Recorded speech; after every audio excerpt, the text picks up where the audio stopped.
வணக்கம், welcome to my channel. உய்ய ஒரே வழி உடையவர் திருவடி. நாம் தினம் ஒரு பாசுரம் என்ற தலைப்பில் திருப்பாவையின் பாடல்களை அனுபவிச்சுக்கிட்டு வரோம். இன்றைக்கி நம்ம பார்க்க போகிறது திருப்பாவையின் 12ஆம் பாடல். அனைத்து இளங்கன்று எருமை கன்றிற்கிறங்கி நினைத்த முளைவழியே நின்று பால் சோர நனைத்து இல்லம் சேராக்கும் நற்செல்வன் தங்காய் பனிதலை வீழ நின்வாசல் கடைபற்றி சினத்தினால் தென்னிலங்கை கோமானை செற்ற மனத்துக்கினியானை பாடவும் நீ வாழ்த்திரவாய்.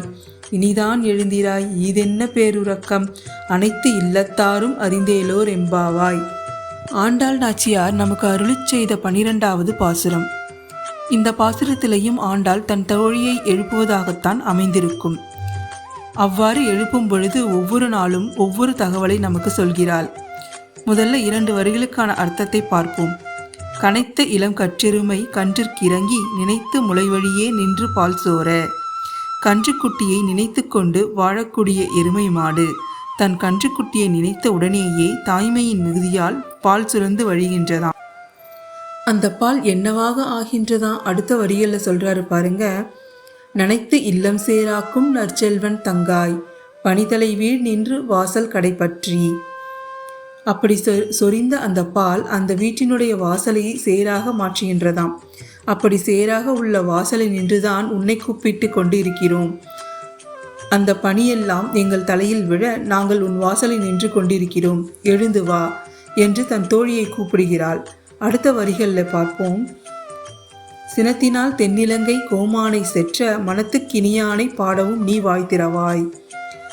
அப்ப அந்த பெண்ணை எழுப்ப ஒரு காரணம் சொல்லணும் இல்லையா? என்ன சொல்றாருன்னு பாருங்க. தென் இலங்கையை ஆட்சி செய்து கொண்டிருந்த ராவணன் சிவனை வைத்திருந்த நெஞ்சத்தில் சீதையை கொண்டு போய் வைத்ததனால் எம்பெருமான் ராமர் அவருக்கு அழிவை ஏற்படுத்தினார்.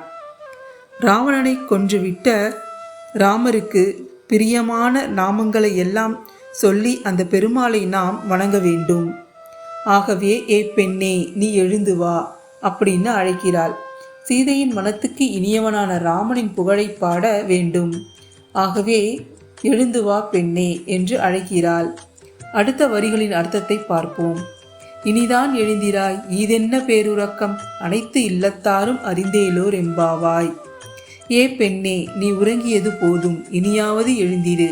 என்னம்மா இப்படி தூங்கிக்கிட்டு இருக்க, எல்லோரும் அறியும்படி எழுந்து வா என்று தன் தோழியை எழுப்புகிறாள் ஆண்டாள் நாச்சியார். ஆண்டாள் திருவடிகளே சரணம். நன்றி.